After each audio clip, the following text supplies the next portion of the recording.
Muy buenas noches, señoras, caballeros. Bienvenidos al Gato al Agua, último gato del año 2022, último programa informativo del Toro Televisión en este año. A partir de la semana que viene recogerá el testigo Javier Horcajo para guiarnos por la fantástica Semana de Reyes. Y terminamos hoy el año 2022 con un aire de Día de la Marmota descomunal. Lo lógico es que yo le hablara hoy a usted de la nueva amenaza coronavírica que viene de China para variar. Pero no lo vamos a hacer. Luego cada contertulio dirá lo que tenga bien, por supuesto, faltaría más sobre la cuestión. Pero no vamos a contar nada de este asunto sencillamente porque no sabemos qué está pasando. No lo sabe nadie. Sabemos lo que dicen los políticos, no sabemos lo que dicen los chinos. Vamos a ver. Uno entiende que los políticos, pues, que han pasado por lo que han pasado, ¿verdad?, aprovechen ahora para dar otra vuelta de tuerca sobre su en fin, costumbre, ¿verdad?, de atornillarnos a todos en nuestras casas y dejarnos solos salir al balcón a aplaudir. Pero aparte de los políticos, la cuestión de fondo es cómo de grave es lo que está pasando en China. Y no lo sabemos. No lo sabemos porque los chinos no lo cuentan. Y por otra parte, tampoco debe de ser muy grave cuando allí han tomado medidas particularmente, en fin, intensas de confinamiento. Así que todo lo que digamos a partir de ahora sencillamente es fútil. O sea que no vamos a hablar de esta cuestión, aunque el gobierno parece que se empeña en que la agenda hoy sea eso y, por supuesto, la cuestión de la violencia de género, donde, como usted sabe, la culpa es de usted, no del gobierno, no de la ley, no, de usted. ¿Por qué? Porque no se moviliza. Solo le ha faltado a Marlaska decir, porque no te movilizas, me cago en la mar. Bueno, ya está bien, es una tomadura de pelo descomunal. Si hay un problema y se hace una ley para resolverlo y se dota de forma extraordinaria presupuestariamente para resolverlo y no lo resuelves, pues el problema está en la ley, como con la ley del sí. Por cierto, Margarita Robles ayer decía algo semejante sobre la ley del sí. ¿Y qué no se habrá movido en Moncloa para que de inmediato haya tenido que grabarse ella un vídeo rectificándose a sí misma? En fin, el sueño de la razón produce monstruos, el sueño del poder produce cobardes y el sueño de la ideología produce mentecatos, que es lo que estamos viviendo ahora mismo. Un gobierno entero y una buena parte de la sociedad que ante problemas objetivos mal planteados por leyes puramente ideológicas, antes que rectificar, prefieren seguir insistiendo en el error. Eso se llama contumacia. Y el problema no es que se equivoquen unos señores a los que mañana podemos cambiar. El problema es que en casos como el de la llamada violencia de género, esos errores dejan muertos. Y mire usted, de los que se mueren resulta que nunca son los poderosos. Bueno, hoy seguramente hablaremos de esto, que en todo caso es más importante que el COVID.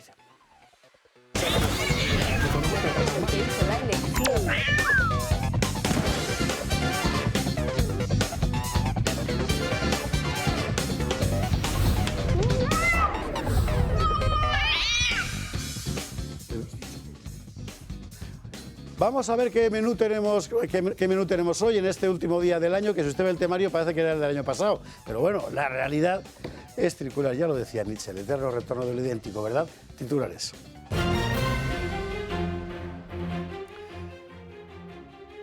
El gobierno culpa a la sociedad por la violencia de género. Es en lo que ha venido a coincidir hoy la señora Rodríguez Pam, el señor Grande Marlaska, la señora Rosell, etc. Si aquí pasa algo es que la sociedad no está concienciada. Hay que tener la cara de Fibratec. En fin, contaremos esto. Margarita Robles, por su parte, ha aplicado aquella canción de Sabina de como te digo una cosa, te digo la otra, y del mismo modo que ayer decía que la ley del sí, pues había que rectificarla, hoy ha dicho que no, que el gobierno está sin fisuras. Bueno, ya, vale.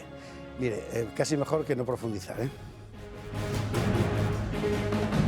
Mientras tanto, problemas de la España real, pues la inflación que sigue sacudiendo a las familias españolas. Y eso que se llama la inflación subyacente, que es la que realmente afecta al bolsillo directo de cada familia, sigue disparada y azotándonos. ¿Y qué hace el gobierno? Cheques. Darnos cheques. ¿A quiénes? Tampoco lo sabemos. No dejaremos de pasar por un asunto importante, más que una mesa como la de hoy, donde hay mucho europarlamentario y hay anexos, ¿verdad?, que es el asunto del Qatargate. ¿Por qué? Hombre, porque ya hemos visto cuál es la mano fantasma del Qatargate. Y mire usted por dónde es un espía marroquí. Noticia que viene a coincidir, por cierto, con una cacicada de Sánchez que le ha dado a una empresa vinculada a Mohamed de Marruecos un pastizal en subvenciones. Aquí están pasando cosas rarísimas. No sé cómo se dice raro en árabe. ¿Cómo se dirá raro en árabe? Bueno, ya lo averiguaremos.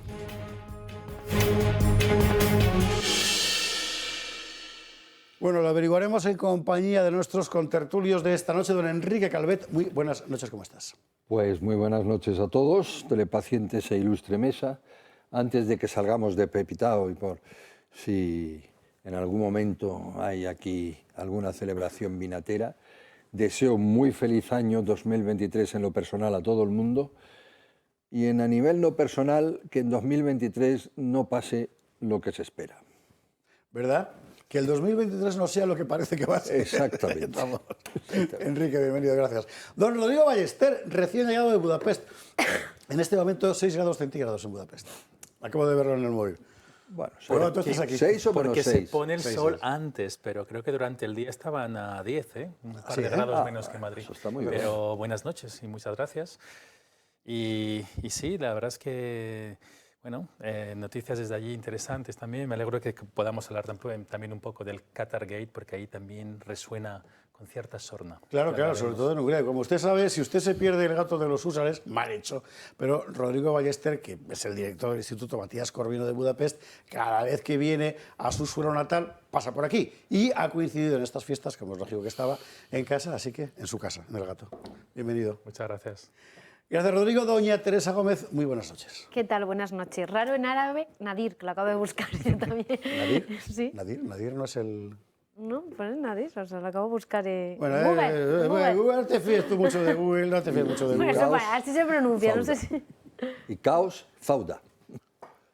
Ya, bueno, Caos, sí. jaleo, tal. ¿Qué tal? ¿Cómo estás? ¿Extremadura bien? En Extremadura muy bien, pero en los tribunales un poco mal.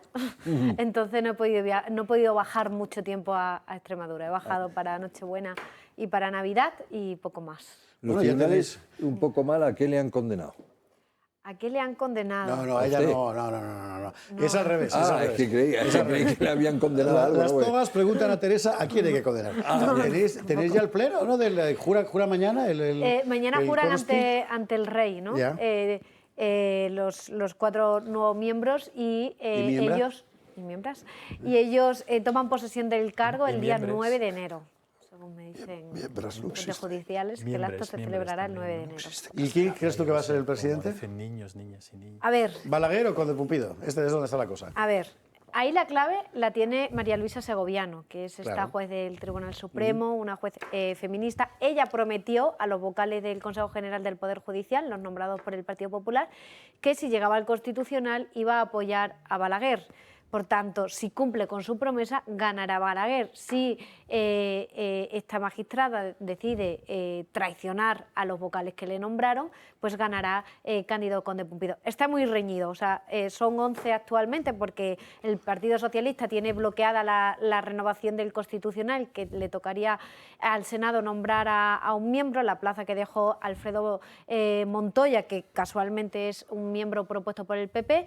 El Partido Socialista lo está bloqueando, por lo tanto son 11 y ahora mismo está dividido entre 5 apoyan a Cándido Conde Pumpido y 5 apoyan a Balaguer. Por lo tanto, esta que te digo será, pues yo creo, la bisagra para romper y para dar la presidencia a uno de los Qué vergüenza, de los si dos. que él se levantara la cabeza. Bueno, Teresa Gómez, bienvenida, buenas noches. Don Alejo Vidal Cuadras, ¿cómo estás?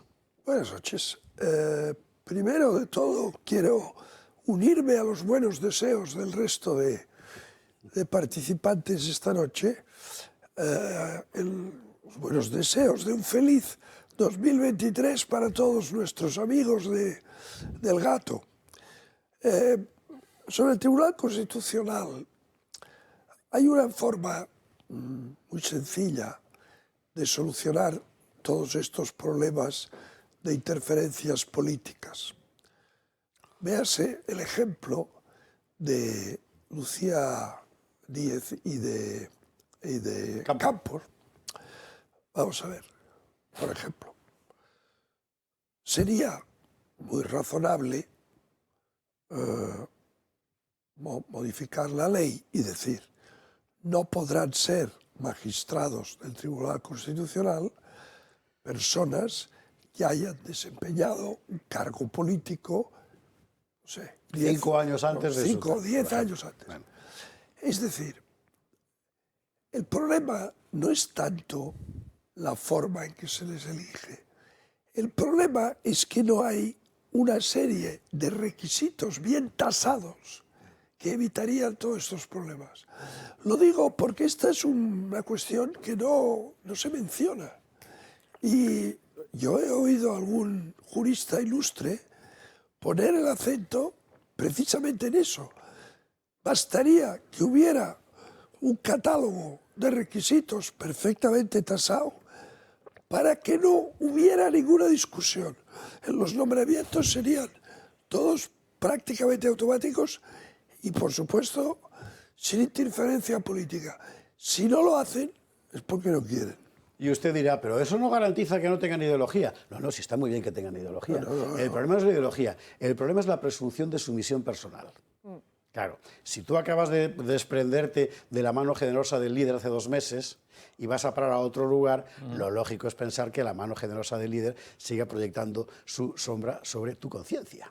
Y ahí es donde está la cosa. Y que eso se refleja en la sentencia. Vámonos al exterior internacional. Este año ha sido el año de la guerra de Ucrania, evidentemente, y lo último que tenemos, noticia de hoy, ha sido la teleconferencia mantenida por Xi Jinping y Vladimir Putin, donde han reafirmado, creo que además que tenemos imágenes de la videoconferencia esta, donde han reafirmado su alianza estratégica, en el mismo momento en el que el secretario general de la OTAN, el señor Stoltenberg, anuncia que va a enviar más armas a Ucrania para mantener la paz.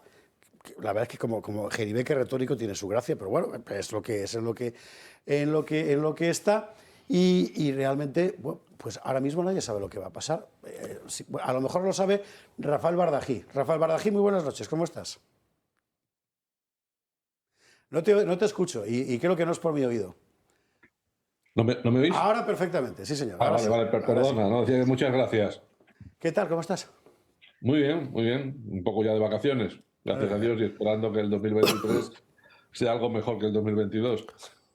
Oye, hoy han reafirmado China y Rusia su alianza estratégica, que es interesante porque en realidad China y Rusia tienen muy pocas razones para ser aliados estratégicos históricamente hablando, quiero decir.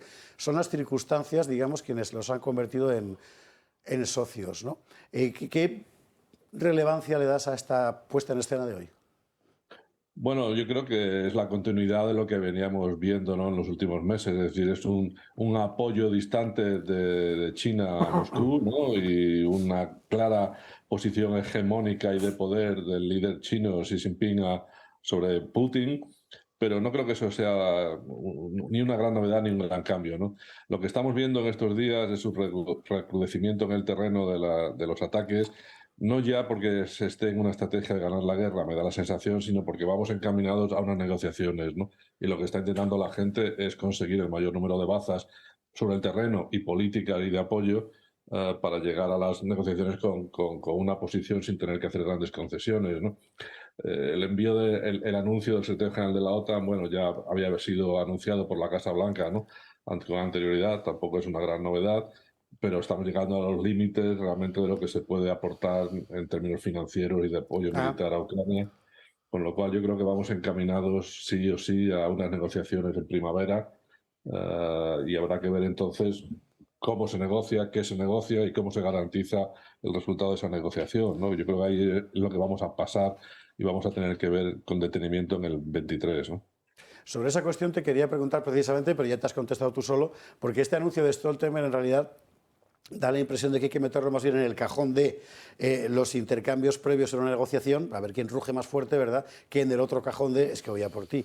Ahora bien, simultáneamente en ese mismo cajón tenemos la propuesta de Lavrov de que de lo que se trata es de que se quede las demarcaciones territoriales como están ahora mismo, el anuncio de Kiev de que por encima del cadáver de Zelensky y otros, ¿verdad? Bueno, yo creo que eso es, por así decirlo, el teatro previo a cualquier negociación. Todo el mundo sabe que tendrán que hacer concesiones más allá de lo que deseen cada parte, ¿no? Si es que quieren llegar a un acuerdo. Porque desde luego yo creo que ambos, tanto Ucrania como Rusia, están llegando a un límite de que no pueden sostener ni el desgaste de la defensa ni el desgaste de la ofensiva, ¿no? De la invasión. Por lo tanto, efectivamente, yo creo que todo se trata ahora mismo del teatro, de llegar a la mesa de negociación con la posición más ventajosa, ¿no? Y efectivamente Rusia, bueno, hizo su referéndum, su anexión del este de Ucrania, pero la gran cuestión para mí no va a ser tanto el Donbass y el este, o sea, todo lo que ha ganado durante este año Rusia, sino que va a ser de Crimea, ¿no? Es decir, ¿vamos los occidentales a realmente imponer una retirada de Crimea por parte de Rusia? ¿O eso lo vamos a tener que obviar y hacer una burbuja? En fin, complicado. Oye, mientras estamos todos concentrados en el mar de Azov, están pasando cosas muy importantes, pero enormemente relevantes por las consecuencias que puedan tener en dos puntos enormemente calientes, que son Turquía por una parte, Irán por la otra. En Turquía, donde en un contexto de inestabilidad económica, etcétera, nadie sabe muy bien qué va a hacer Erdogan pasado mañana, esta misma tarde. Claro. Y en Irán, donde lo que está pasando parece que va mucho más allá de una protesta popular. Lo que se está viendo es que el régimen está mucho más cuarteado de lo que parecía, pues sea por falta de renovación generacional, por lo que fuere. Son dos problemas diferentes, afectan al conjunto del tablero ciertamente. En el caso de Turquía, te haría la pregunta más elemental posible. ¿Hasta qué punto es un aliado fiable? ¿Y de quién? Bueno, yo creo que no lo sé, desde luego de Occidente y de la OTAN no lo ha sido últimamente. De los países vecinos tampoco, por lo tanto habría que reflexionar profundamente de quién son los aliados de Turquía en este momento, ¿no? Y cuál es el papel que Turquía además quiere jugar todavía en el norte de África, en la zona que nos preocupa más a los españoles, ¿no? Pero como tú bien has dicho, Erdogan es una incógnita, ¿no? Y lo que dice y hace son cosas muy distintas, y lo que puede pensar hacer hoy puede cambiarlo esta noche, ¿no? Por lo tanto, ahí hay bastante escepticismo, ¿no? En cualquier caso, sigue bien instalado en el poder y no hay ningún viso de vaya a cambiar ni la política ni la estructura de poder en Turquía, ¿no? Y en cuanto a Irán, es verdad que las protestas siguen, que son más profundas que simplemente una protesta por el asesinato de una pobre chica que no llevaba el velo, ¿no? Ni por los manifestantes que protestaban en contra de ese asesinato a mano de la policía. Pero es verdad que el régimen no se ha empleado a fondo todavía en la represión de esas manifestaciones, ¿no? Sí, es cierto, como bien dice, es mucho más porque se muestran a lo largo de todo el país en zonas que antes nunca habían manifestado ningún rechazo del régimen. Y es verdad que eso es mucho más extenso que en las anteriores. Pero también es verdad que los occidentales estamos haciendo muy poco por ayudarles, que se les ha dejado bastante abandonados. Y la calle, al fin y al cabo, si quieren reprimirlo, me temo mucho que los ayatolás podrán hacerlo, ¿no? Pero es verdad que hay una transición en marcha. El líder supremo, como siempre, está en duda su futuro y a ver quién va a ser su reemplazo, si su hijo o otras personas. Y eso se traduce en una mayor inestabilidad, ¿no? El nuevo gobierno israelí, que ha jurado su cargo hoy, sigue teniendo a Irán como su máxima amenaza vital. Vamos a ver cómo cambian las dinámicas en el Golfo con este nuevo gobierno, y vamos a ver qué hacen los Estados Unidos con si quieren volver a renovar o no las negociaciones para un nuevo acuerdo sobre el programa nuclear iraní, ¿no? Que todos son incógnitas que veremos sucederse en los próximos meses, a ver cómo se van despejando, ¿no? Una última pregunta y ya te dejo en paz, que es China, claro, porque el año 22 está terminando como el 19. Sí, esto es el Día de la Marmota, ¿no? Sí, señor. Efectivamente, bueno, sabemos muy bien que los chinos se han vacunado muy poca proporción de población, sabemos que la vacuna china es bastante poco eficaz, pero lo que estamos viendo es la misma estrategia, dejar que el virus se expanda por el globo como lo hicieron en el 19, ¿no? Sin ninguna consideración a la situación del resto de países, ¿no?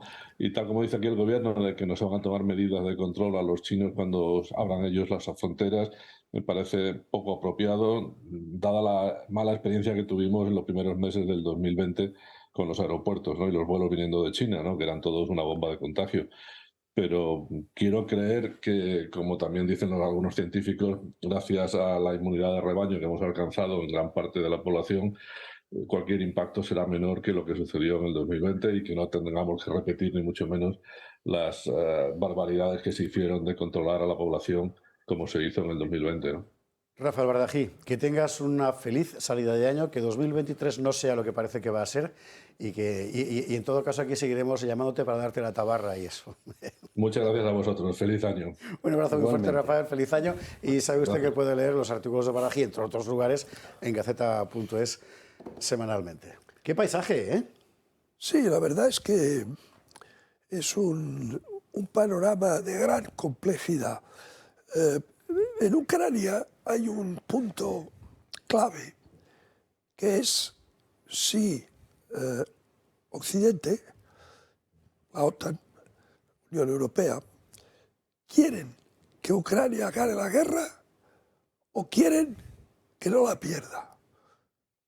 Entonces, Amigo mío. Si Estados Unidos y en general la OTAN quisieran que Ucrania ganase la guerra, deberían hacer una cosa que hasta ahora no han hecho: suministrarle a Ucrania armas ofensivas de gran potencia. Lo que le han dado son armas defensivas. Los ataques que ha llevado a cabo Ucrania en territorio ruso han sido muy pequeños y de poco alcance. Algún dron, pero vamos a ver, imaginemos, por decir algo, que Ucrania recibe un contingente significativo de misiles de alto poder destructivo y de medio y largo alcance. Imaginemos que recibe varios centenares de tanques Abrams y que recibe todo tipo de, por ejemplo, no sé, 40 F-16. Eso cambia completamente el panorama, porque si Ucrania fuera capaz de librar una guerra completa, y las guerras completas se libran en tu territorio y en el territorio enemigo. Aquí solo se libra el territorio ucraniano. El territorio ruso hasta el momento ha sido prácticamente incólume. Entonces, si Occidente no hace eso, hay que preguntarse por qué lo hace. Y Biden lo dijo el otro día con motivo de la visita de Zelensky. Un periodista le preguntó: oiga, ¿por qué no se le suministra a Ucrania armamento realmente potente y en un volumen suficiente para que pueda ganar la guerra? Y Biden dijo: no, porque esto conduciría a una escalada. Claro. Y esta escalada podría descontrolarse. Y eso no puede ser. Bien, de acuerdo. Entonces, solo planteo una pregunta porque si la respondiese me alargaría demasiado. Planteo una pregunta final. Vamos a ver. En términos de política real, de realpolitik, no de principios y valores, no. En términos de realpolitik pura, desnuda, jovesiana, ¿interesa a Occidente que Ucrania gane la guerra o interesa que se llegue a un acuerdo final, concesión de territorio, neutralidad de Ucrania? Esta es la pregunta, pero insisto, no en términos de principios y valores. El ética de la responsabilidad le llamaba Max Weber. No, Claro, en términos es el de tema. realpolitik. Claro. Sí, es que es ese, claro. Enrique Calvete quería contestar. Bueno, creo que a esto no, veo más cosas, pero en fin. No contestar, sino en su caso continuar en eso porque hay mucha verdad. Es decir, ayer precisamente una comida alrededor del tema con muy interesante. Un señor se llama Zimorra, no sé si lo conocéis, sí, y que es un niño de la guerra, que se crió en Moscú y tal, y muy interesante y eso. Y se aprendieron varias cosas. Bueno, lo que ha dicho muy bien don Alejo es, hasta ahora ha sido sagrado para la OTAN que las armas y la ayuda que se den sean defensivas. Y eso había empezado mucho antes de la invasión. Había empezado mucho antes de la invasión. Según las palabras de, creo que lo puedo citar, Ignacio García Valdecasas, que ha estado, por lo menos estuvo por la mañana, etcétera, antiguo embajador en Moscú, se podía considerar que antes de la invasión Ucrania era casi un país de la OTAN sin armas ofensivas. Es decir, solo se estaba preparando la defensa. Pero claro, es verdad que darle armas ofensivas para que las utilice se podrían considerar como un casus belli, como una declaración de guerra de la OTAN. A ver si no, en una intervención sería el archiduque en Sarajevo. Eso es lo que hasta sería ahora... el archiduque en Sarajevo completamente. Exactamente, y eso se quiere evitar, yo creo que es bueno que se quiere evitar. Yo creo que todo indica que en este momento, gracias a la enorme tecnología americana, enormemente superior, eso es la cosa que estamos aprendiendo, hay artículos muy buenos, la tecnología además, la inteligencia artificial, el saber dónde está la peca de general ruso que está a 3.000 kilómetros en un simple iPad de esto y darle un clic y le da, es muy superior. Europa no tiene nada que hacer de dar ahí, nada que va a dar. Entre eso y la inesperada, también es verdad, capacidad de reacción y de voluntad de resiliencia del pueblo ucraniano, yo creo que está ganando la guerra, esta guerra convencional. Son 800.000 muy motivados con una enorme tecnología frente a unos rusos que no acaban de llegar, 300.000 y tal, que maestro de por aquí, el agricultor, que no están nada motivados, y yo creo que en el terreno está ganando la guerra en eso. Ahora, nadie habla de dar el paso a una guerra no convencional, hay que tener cuidado. Y mi opinión es que Estados Unidos sabe que de esto, sobre todo Putin, sale muy mal, Rusia sale debilitada y que quiere que eso se haga de una manera controlada.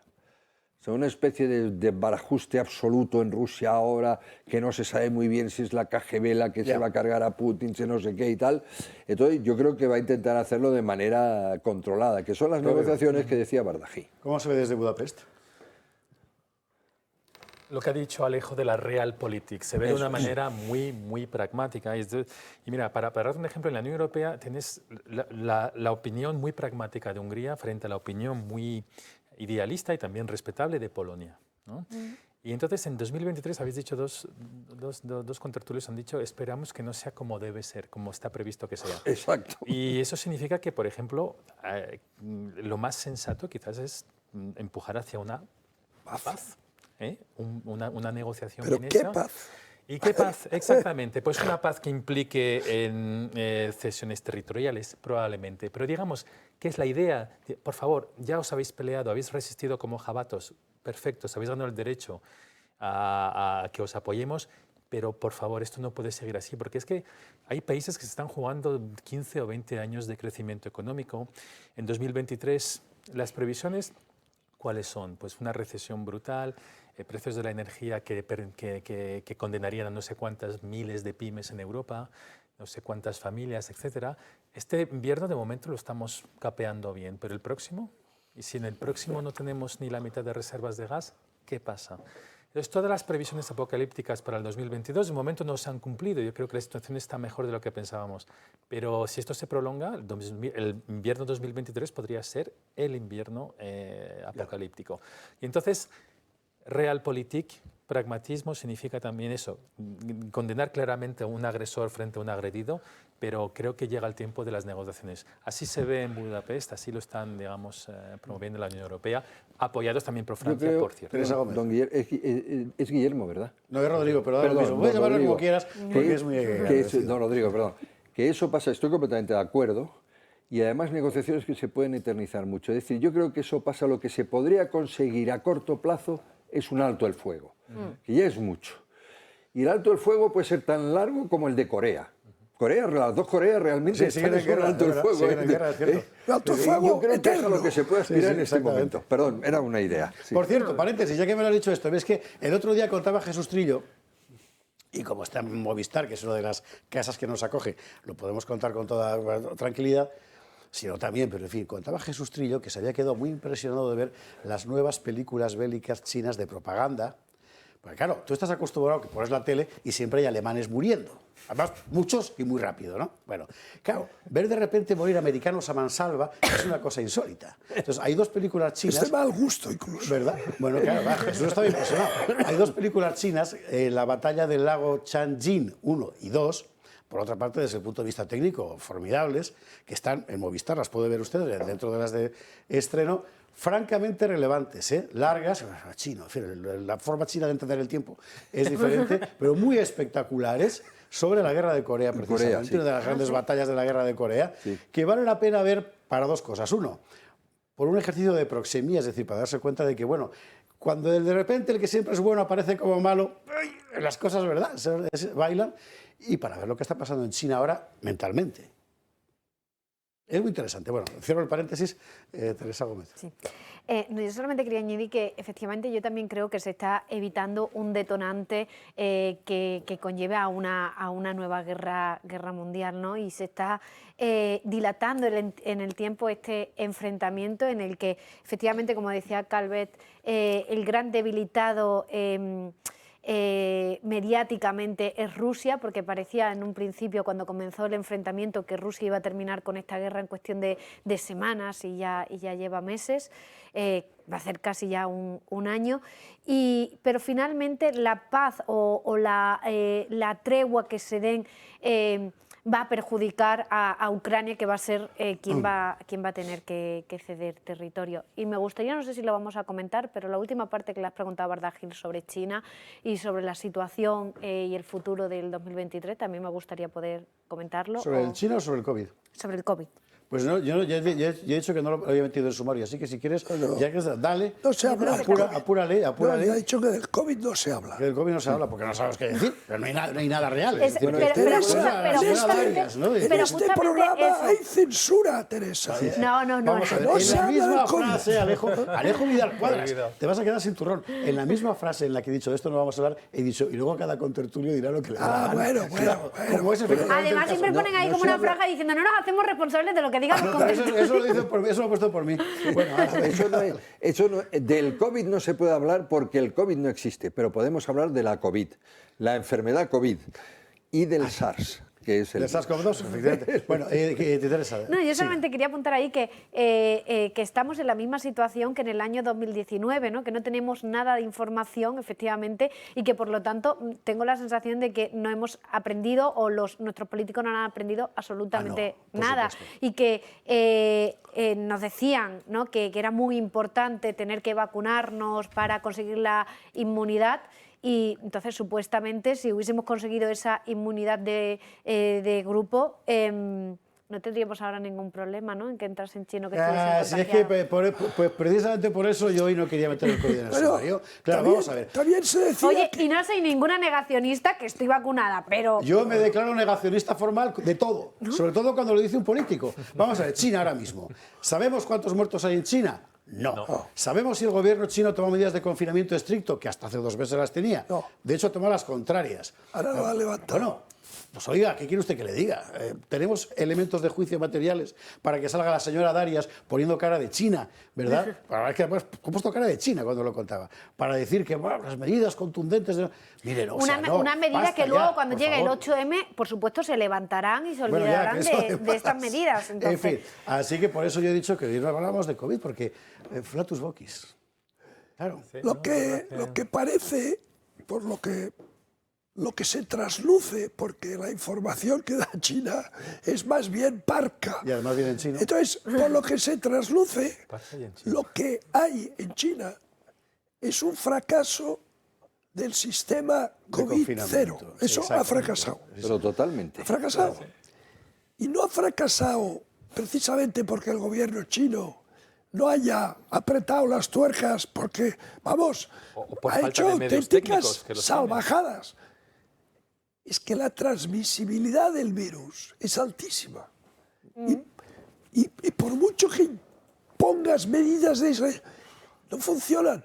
Entonces, otra cosa que podemos deducir es que están en marcha nuevas variantes del virus. Eso sí, la cepa. Por eso China Está fuera de control. ¿Y que no tenemos que poner una vacuna Entonces, para ¿qué cada pasa? variante? No, porque las Que vacunas que los se han chinos que fabricado no vengan sirven para aquí, eso. los chinos que vengan aquí, nos traerán las nuevas variantes. Claro. Vamos a ver, axioma científico por antonomasia. El virus busca, ante todo, sobrevivir. Por eso, a medida que muta, va bajando su letalidad. Y no habrá virólogo que me refute eso. Más que nada porque 200 virólogos lo han dicho aquí. En fin, que es una evidencia, ¿no? Es evidente. Por tanto, lo lógico es pensar que cada vez habrá mutaciones más leves del virus, precisamente porque lo que le interesa al virus, como a todo ser vivo, particularmente si es socialista, es extenderse por todas partes y ocupar, ¿verdad?, el poder. Bueno, vamos a Qatar. Venga, No me dejas decir algo. Pero tienes 30 segundos, porque si no... Vamos a ver, no es Que el programa verdad... es muy corto, para que es eso mi no es maldición. No es verdad que la ciencia haya dicho que el remedio, por no llamarlo vacuna, impida el contagio. Lo más que ha podido decir es que lo dificulta, pero no que impida el contagio. Eso es la otra, efectivamente. Los políticos no sé lo que habrán. Los políticos sí lo han dicho, pero no es verdad. Es que no hay que hacerle Pero caso. sí es verdad que la vacuna, el remedio, protege al que la tiene. Yo me voy a poner la 4ª dosis la semana que viene, lo aviso. Y mi esposa y mi madre ya se la pusieron, son 98 años. Suerte. Entonces, Suerte. sí se cree, que la gente no se crea que lo que se han puesto o lo que les van a decir que se pongan no sirven. He visto hoy un cálculo de unos 20 millones de muertes evitadas en el planeta, por supuesto, por eso. O sea, que sí estamos más protegidos, no estamos exactamente como a finales del 2019. Bueno, sí estamos más protegidos. Nada es perfecto. Yo, Enrique, nada es perfecto. Te digo lo que te dije el primer día. Cuando un médico me lo prescriba con su firma, un medicamento con prospecto, yo me lo pongo. Si no, publicidad. Venga, vamos a liarnos y es que vamos a acabar con el debate interminable. Y a la vuelta, el Qatargate. Y mire usted por dónde, la mano de un espía marroquí, para variar. Hasta ahora mismo.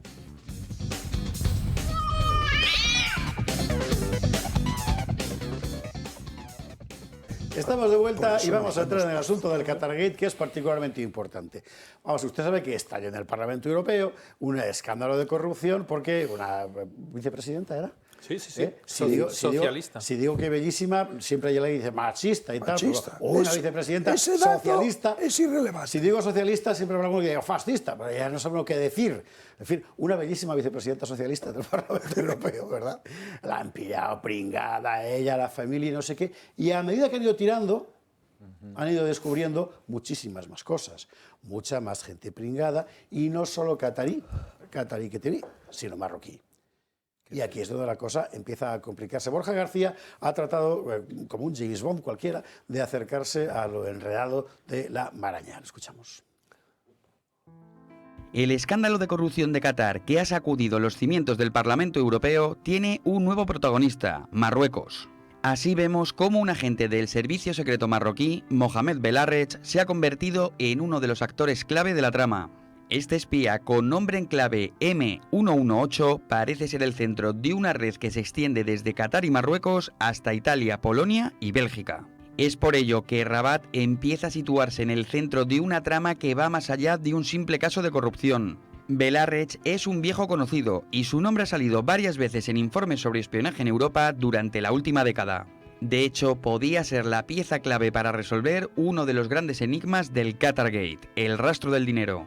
Este rastro llevaría directamente a Cataluña, donde este espía supuestamente formaba y dirigía a más agentes desde las mezquitas, mientras su esposa lavaba dinero supuestamente a través de una agencia de viajes. Belarrech también figura en más de 200 archivos sobre terrorismo y estuvo implicado en otra trama de corrupción. Mientras tanto, España parece ajena a estas injerencias de Marruecos y continúa el acercamiento de Pedro Sánchez con Mohamed VI. De hecho, el gobierno acaba de donar 1 millón de euros a una empresa, Jaida S.A., vinculada con el rey de Marruecos. Por muy extraño que parezca, esta no ha sido la única donación, y esta empresa acumula un total de 21 millones. Desde el gobierno defienden que este dinero se ha prestado para ayudar a los más pobres, pero es más que llamativo que estos movimientos comenzasen a producirse justo después del viraje diplomático que supuso el cambio de opinión respecto al Sáhara. Esta situación ha llevado al diputado del Grupo Mixto, Pablo Carbonero, a preguntar por estas donaciones. En octubre el gobierno donó 20 millones de euros a la empresa Jaida, que se dedica a financiar empresas marroquíes. Hoy donan 1 millón de euros para asistencia técnica de la misma empresa. Pregunto por ello y por las donaciones constantes a Marruecos. Hay que investigar, apesta. Además de las ayudas ayudas a esta empresa hay que sumar los más de 30 millones que el Ministerio del Interior otorgó al país vecino para el control de las fronteras. 51 millones de euros en apenas unos meses que salen del bolsillo de los españoles para volar a Marruecos. Me ha encantado la figura retórica esa de Borja de España parece ajena. Que, en fin, bueno, vamos a ver, pueden parecer temas desconectados, pero no lo son. Qatar es una potencia económica, corruptora, claro, bien, claro, hay dinero. Pero el gran cerebro político del mundo musulmán en Europa es Marruecos, desde hace muchísimo tiempo.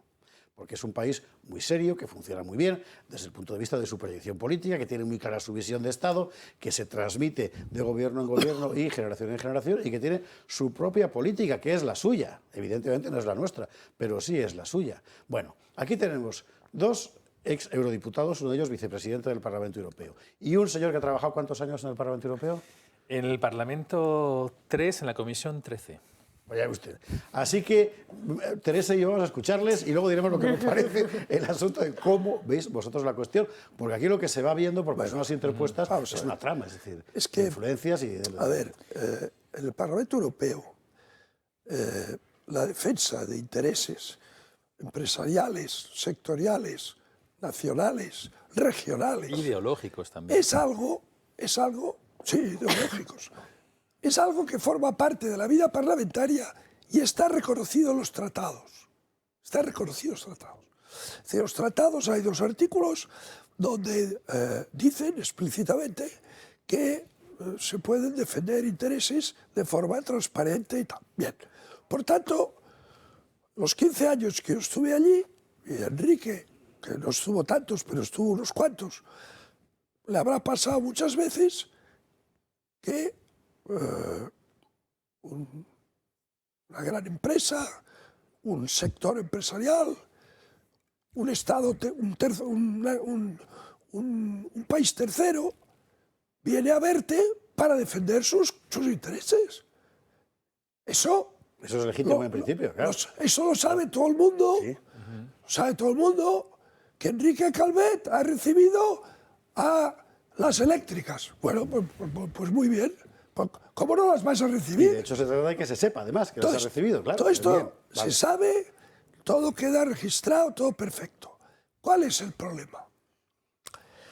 El problema es que si eso, es decir, el escuchar y dependiendo de lo que escuchas y de lo que te argumenten, tú llegas por tu recto criterio a la conclusión de que lo que te piden es en el interés de la Unión Europea, pues lo haces.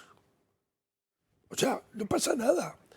El problema es que eso se haga no en función del interés de la Unión Europea y del interés mundial, sino a cambio de dinero. Eso es inadmisible, eso es un delito. ¿Qué es lo que han hecho esta gente? Y a mí lo que me sorprende es que haya todavía diputados y antiguos diputados que, no lo quiero decir de forma grosera, lo diré de forma educada, sean de tan cortas luces, porque todas las tramas de corrupción acaban sabiéndose por un descontento de dentro de la trama de corrupción. Sí, ¿verdad? Sí. ¿Qué es lo que ha pasado esta vez? Sí. Entonces, cuando nosotros éramos jovencitos, ¿verdad, Enrique? Esto Teresa no lo sabe, claro, porque ya es de otro Tú y yo mundo. hicimos la mili con el Nos capitán. enseñaban aquello del acto de contrición, ¿te acuerdas? Sí, hombre. Entonces había la contrición y la atrición. Entonces, Señor mío Jesucristo, Dios y hombre verdadero. Entonces decías, no peco por el amor que tengo a Dios, pero decías, y también por el miedo que tengo a las penas del infierno. Entonces, yo lo que no puedo entender es cómo se puede ser tan corto como para recibir centenares de miles de euros en billetes, llevarlos para arriba y para abajo, en maletas. O sea, hay que ser de verdad corto de luces, ¿eh? Entonces, la trama esta, que era de lo más burdo, un descontento que no había recibido lo que quería, dio el chivatazo. A partir de aquí se activaron los servicios de inteligencia y El resultado es el que hemos visto. Por tanto, para resumir, la defensa de intereses legítimos en el Parlamento Europeo y en las instituciones europeas está no solo permitida, sino que forma parte del procedimiento, sin ningún problema, de manera transparente y de manera honrada. Ahora, si lo que haces tú es recibir dinero a cambio de defender intereses, entonces obviamente acabas en la cárcel, claro. Enrique Rodrigo. Sí, vamos a ver, acabas en la cárcel si lo demuestran y si... te pillan. Sí, claro, porque... Hombre, esta vez la maleta estaba llena de billetes. Como tú dices, es bien por la policía belga, sin duda, que ha montado bien en la verdad, y en efecto son de lo peor estos, porque es que normalmente es muy difícil meter en la cárcel a un europarlamentario, por cierto, como un parlamentario español, porque en principio tiene una inmunidad. La única manera es pillarlo infraganti. Delito Por flagrante. eso, exacto, ahí sí tienen derecho, y lleva más de una semana en la cárcel esta señora porque la pillaron infraganti. O sea, claro, estuvo montado, tuvo que ir el hombre a hacer delante de las cámaras o lo que sea el acto de soborno, ¿no? Entonces, me voy a mojar un poquito más y hablar hasta donde yo. Hay dos tipos, como muy bien ha dicho don Alejo, de lobbying que se hacen. Unos que son... sin duda el más frecuente, que es el lobbying de los intereses económicos, que además es legítimo porque muchas veces te ilustra, te hacen ver otra parte de la cosa, y bien, pues eso, como se dice, se recibe, etcétera. Que te compren a mí por ahí no me ha venido nunca nada. No, de verdad. ¿No te Es han que en ofrecido? cambio, por el otro tipo de lobbying, que es el lobbying ya político de los países interesados, eso es más complicado. Y eso se ejerce mucho según en el Parlamento, digo, según el área en donde esté el parlamentario. Es decir, aquí ha saltado el área que podríamos decir con el mundo árabe por lo de Qatar y después lo de Marruecos, por el Magreb, sobre todo por Marruecos. Pero estoy seguro que quien está ahora con las centroasiáticas, que ellos me tocaron, las centroasiáticas, me tocaron cuando estaba en el Comité Económico y Social, pues también sufren un lobbying político los europarlamentarios que están en el grupo Ayuda, etc. Entonces, ¿qué sucede? Que ahí, claro, el lobby político te lleva no a satisfacer equilibrios económicos o del tal, te lleva a lo mejor a defender políticas que son contrarias a las que son las de la Unión Europea o las que son favorables. Por eso están perseguidas. Entonces, dentro de ese lobbying, hay que decir que lo de Qatar no lo sabía y he visto ahí nombres con los que yo he trabajado, una diputada socialista, belga de origen siciliano, por cierto, otro diputado socialista.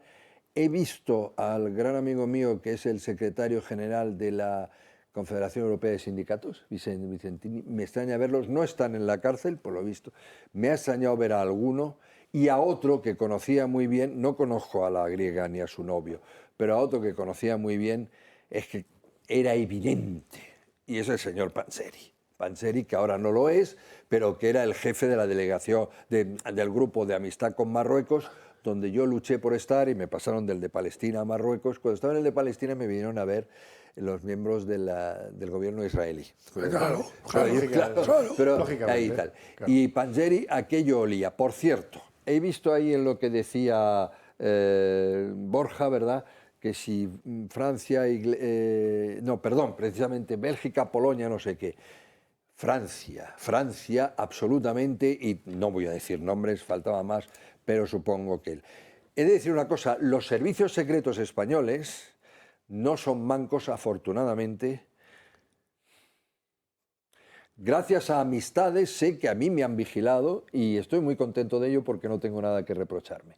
Y de hecho han nacido amistades de eso también, ¿eh? Porque claro, estos también atacan a quien atacan, pero que Marruecos, para terminar, Marruecos tiene unos servicios secretos muy buenos, muy eficaces, saben a quién se dirigen y defienden su política y claro, pues tienen esa cultura, es verdad, es decir, ahí quien falla es lamentablemente, y me da asco, pues el europarlamentario, que además de tonto, es tan corrupto de decirle voy a defender los derechos humanos de Qatar. Hombre, un poco de pudor, porque es que además ahí también es imbécil, te vendes, es que te vendes, es que te vendes. Si yo digo de pronto, bueno, lo que ha dicho una ex ministra Trujillo, yo después, ahora que estoy aquí en el grupo Amistad con Marruecos, yo creo que es que Melilla es marroquí, hay que devolvérselo. ¿Qué va a pasar? Inmediatamente me van a investigar, ¿sí o no? Claro, es que... Pues por eso. Pues ahí estamos. A ver, que hay que ir tomando nota de estas cosas. Yo soy más severo. Ahora le cuento la batallita del 19. Yo soy más severo con el Parlamento Europeo, porque, a ver, esta historia del Qatargate también es la historia de más cosas. Sí. Primero, de un Parlamento ensimismado, de un Parlamento que lleva dando lecciones de todo, de moral, que se ha convertido en el supuesto adalid de la corrupción en no sé cuántos países, que está buscando el chantaje financiero contra Hungría, contra Polonia, sin cesar, que haya guerra o no haya guerra, no sé cuántas resoluciones se han hecho. Es el de este Parlamento completamente woke, completamente alejado de los problemas de los ciudadanos, que es un Parlamento además que está en una burbuja rodeado de ONGs, que por cierto esa es otra parte del problema. Entonces es el Parlamento que da lecciones y que ha perdido toda su credibilidad en cuestión de días. Y eso es importante. Hay un refrán africano que cuando uno sube al cocotero, espero que tenga el trasero muy limpio, ¿no? Y en este caso el Parlamento Europeo no lo tiene, lo estamos viendo. Estamos hablando de una vicepresidenta. Vicepresidentas, Alejo, vicepresidentes hay 10 o por ahí, o 14. Sí. Bueno, sobre 705, es decir, que es uno de los 14 diputados más importantes. Entonces, esto es gravísimo lo que está pasando y desde luego ha matado la credibilidad de esta Asamblea que se estaba haciendo el harakiri solita a base de resoluciones sobre el aborto en Texas, sobre chantaje financiero y aparte recuerdo resoluciones sobre el aborto de lo más estrambótico donde decían, por ejemplo, que limitar el derecho al aborto iba a afectar muchísimo más a las comunidades LGBT. Es decir, un Parlamento que está completamente también carcomido de ideología pijo, progre, woke, ya hasta niveles ya insoportables. Segundo, también de esto delata la cultura y el culto de las ONGs en el Parlamento Europeo. Enrique, has mencionado a Panzeri. Panzeri, después de ser parlamentario europeo, se dedicaba a tener una ONG que... Cuidado, se llamaba Fighting Impunity, combatiendo la impunidad y al final este señor era el corruptor en jefe de esta trama. Y el corrompido. Y el corrompido también, corruptor y corrompido, es decir, el cerebrito. Y entonces eso también es algo que ve mucho la Unión Europea y sobre todo en el Parlamento Europeo, que hay un culto a la sociedad civil. Hablabas antes de lobbies eléctricos, de lobbies económicos, sí, y también ideológicos. Es decir, que tenemos ahí, por ejemplo, los sacrosantos Human Rights Watch, Amnistía Internacional, esta gente que al final son más que nada activistas políticos que no se presentan a las elecciones y que tienen una alfombra roja cada vez que quieren ir al Parlamento Europeo. Y entonces los parlamentarios europeos que están por naturaleza muy alejados de las realidades, porque esto, cuanto más subes, un alcalde está más cercano de las realidades de sus ciudadanos y cuanto más subes, más alejado está. Y la Unión Europea está ya a niveles muy alejados, por no decir estratosféricos. Entonces, eres muy permeable a cualquier tipo de influencia, con buenos argumentos o a veces con también malos argumentos, porque también cuando ver a esta señora Eva Kaili hablar de los derechos humanos, pues sí, da risa. Pero ¿qué pasa? Que los derechos humanos se han convertido también en el comodín de turno de muchos políticos y de un bla bla generalizado para hacer pasar cualquier barbaridad. Y luego hablemos un poquito de Qatar y Marruecos. Para Qatar un par de milloncitos en una maleta no es Calderilla. nada. Y tienen ellos intereses limitados, es decir, en la Unión Europea. Es decir, que les liberen los visados, que dejen que Qatar Airways pueda volar en todo el cielo europeo y un poco más, ¿no? Y de hecho estamos nosotros más dependientes porque, hablando de la guerra en Ucrania, ahora mismo el proveedor, el plan B de toda la Unión Europea para obtener gas es Qatar y Azerbaiyán. Entonces, incluso ellos tienen la sartén por el mango y nos han privado en decirlo, en recordarles. Y por cierto, diputados europeos, os recordamos que esto de no darnos visados lo podéis pagar muy caro en gas. Lo han dicho tal cual. Con Marruecos pasa otra cosa, que es que ellos sí que tienen muchísimos más intereses. Y es verdad que es un país que has dicho bien organizado y además un país que ha perdido los complejos completamente. Además que tiene el primo de Zumosol de Estados Unidos detrás. y que está Y jugando Francia, todas sus... y Francia. Y Francia. Pero Francia siempre lo ha tenido. Estados Unidos es reciente, es desde el último año de la administración Trump. Y Biden no ha cambiado una coma a esa posición. Entonces es un país ya envalentonado que tiene además acuerdos, digamos, intereses con la Unión Europea. Pesca, Sáhara, por supuesto, que es algo también sacrosanto para Marruecos. Absolutamente. Y migración, que también tienen la sartén por el mango. Y luego todos los acuerdos comerciales, que ahí vienen todas las noticias de agricultura, etcétera. Y entonces estamos hablando de un país que ahora mismo está en posición de fuerza y que, por supuesto, además con unos servicios secretos muy eficaces y que, por supuesto, no están sometidos a ningún tribunal de derechos humanos ni nada, pues de hecho mandan en Marruecos. Sabemos que los servicios secretos es un poder fáctico en Marruecos. Y lo hacen muy bien, defienden muy bien sus intereses y es verdad que ahora mismo que ha explotado este escándalo, a ver cuántas resoluciones, cuántos votos, incluso legislativos, del Parlamento Europeo han estado influenciados por esto. Pues es una pregunta muy grave. Y desde luego es verdad que estamos quizás solo con el principio a mí me del interesaba iceberg. yo con la corrupción económica, además con la venalidad, bueno, soy relativamente indulgente, no desde el punto de vista penal, sino porque bueno, la carne es débil y es fácil pillarlo, digamos que tiene unas consecuencias limitadas. Pero el tipo de corrupción que implica beneficiar intereses de países terceros tiene una trascendencia mucho mayor, porque de repente puedes meter literalmente un caballo de Troya en el interior de la ciudad. En el terreno de los intereses empresariales, económicos, hay un aspecto que es interesante que nuestros espectadores entiendan. Imaginemos que se está discutiendo una directiva sobre biocombustibles, por decir algo. Bueno, y el ponente de un grupo político para esa directiva es una persona que no es especialista en biocombustibles. Sí, sí. Incluso si es una persona que tenga conocimientos en el campo de la energía, puede ser que de biocombustibles no sepa.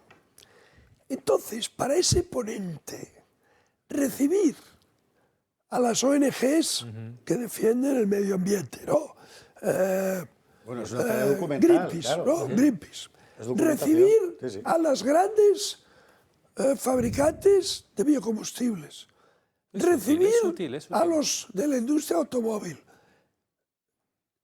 Es muy interesante porque te aportan datos, te aportan papers donde tú puedes colegir. Por tanto, esa interacción entre el sujeto o el objeto de la legislación y el legislador, a mí me parece de lo más útil y de lo más constructivo. Para mí lo ha sido. Cuando son países terceros, ojo al parche, ojo al parche. ¿Por qué? Los países terceros, por definición, van a las instituciones europeas a defender sus intereses. No van a defender los nuestros. Intereses políticos. O sea, Claro. No técnicos, y a no veces financieros. No. esos intereses no solamente no coinciden, sino que colisionan con los nuestros.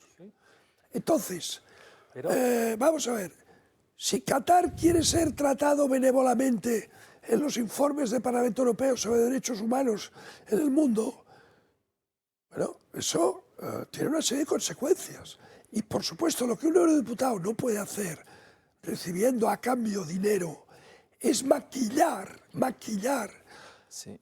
las prácticas de derechos humanos en un país tercero. Es decir, lo que han hecho esta gente es un delito y es algo despreciable. Y espero que paguen por ello. Con brevedad, Rodrigo Enrique, que nos vamos a la publicidad. No, pero como voy a hablar de lo de Rodrigo, si no te importa, Vale. él me contesta así o contesta Venga, muy si no le importa. Porque estoy muy de acuerdo en lo que ha dicho. Es decir, por resumir, como en breve, lo de las ONG totalmente de acuerdo. Yo no sé si las democracias liberales que conocemos van a ser capaces de sobrevivir a dos cosas. A los big data, las plataformas los Twitter y todo esto que te permite actuar creyendo que sabes cuando lo sabes, y lo segundo, las ONG. Las ONG no son otra parte del problema, son el problema, son el foco de enormes corrupción. Voy a salvar la Cruz Roja, voy a salvar Medicus Mundi. El tercer sector, que se llama, el tercer sector. Eso es muy grave. Sí, Completamente de acuerdo, y de eso podríamos hablar todo. Segundo, el fallo del Parlamento. Hay que tener cuidado de no meterse demasiado con el Parlamento, aunque estoy muy de acuerdo en muchas cosas que ha dicho, porque después de todo lo más democrático que tiene la Unión Europea. Es decir, y cada vez se le da más poder porque se supone que... Pero es verdad que por sus características, y yo creo que eso empieza cuando le tomo el relevo a don Alejo, creo, es decir, en estos últimos 5 años, está secuestrado por la ideología woke y los frikis fanáticos. Es decir, esto de esta corte de verdes y de tal y cual. Y ya eso de que lo demócrata cristiano y socialdemócrata ya no es verdad. Y entonces la Comisión LIBE, que son las libertades, la FAM, que es el de los derechos de las mujeres, se convierten en una jaula de grillos de enaltecimiento de lo más friki que uno pueda ver, que condiciona enormemente las decisiones del Parlamento, y hay que tener mucho cuidado. Cerramos totalmente de acuerdo. Y solo un apunte sobre Qatar para también demostraros qué influencia tienen también estas políticas de lluvia fina, y no solo en el Parlamento, también en la Comisión.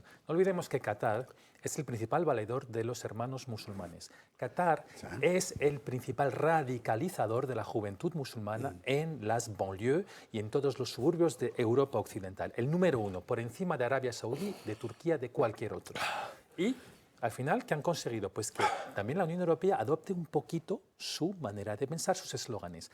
Recordar esta infame campaña del Consejo de Europa financiada por la Comisión Europea, donde se ponía que el hijab es mi libertad, el hijab es mi libertad. Que se lo diga además a mí. Y que, por ejemplo, Irache García Pérez, presidenta de los socialistas, el día de la islamofobia, que fue hace un par de meses, reciba a la representante de los jóvenes, de las nuevas generaciones, por así decir, de los hermanos musulmanes, que llaman FEMISO, y que la siente ahí a su vera en el Parlamento Europeo para hablar de islamofobia, eso también son los éxitos de la influencia de Qatar. Están comprando el relato de la islamofobia para empujar las políticas y la manera de pensar de los hermanos musulmanes, que es una organización hiper peligrosa, que lleva más de 100 años ahí, o por ahí, 100 años dando la tabarra, y que quiere imponer un islam político. Eso también es uno de los éxitos de Qatar.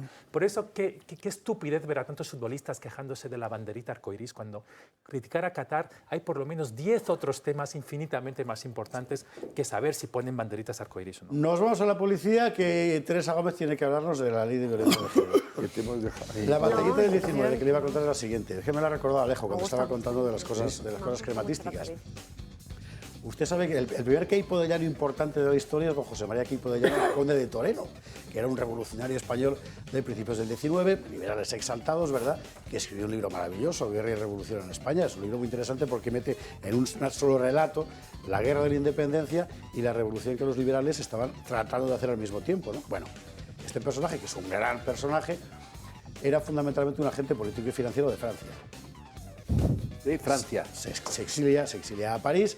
A la vuelta, en el 35, me parece que fue, ocupa la cartera de Hacienda, sustituye a Mendizábal, que luego volverá, está unos cuantos meses y se forra con una comisión de 5 millones de reales de la época, que era un fortunón, a cambio de concederles a la banca Rothschild todos los derechos sobre el mercurio de Almadén y otro tipo de negocios vinculados con la deuda pública española. Si es que al final, mire, la historia se escribe así, en las maletas de dinero de la vicepresidenta. El eterno retorno de lo idéntico. 5 millones de reales, nada menos. Bueno, Publi, venga, ya la vuelta. El eterno retorno del idéntico. Lo dice siempre Alejo. Es chercher la femme y si no, chercher la femme. Que es donde está la cosa. Bueno, ahora, venga, Publi y a la vuelta más.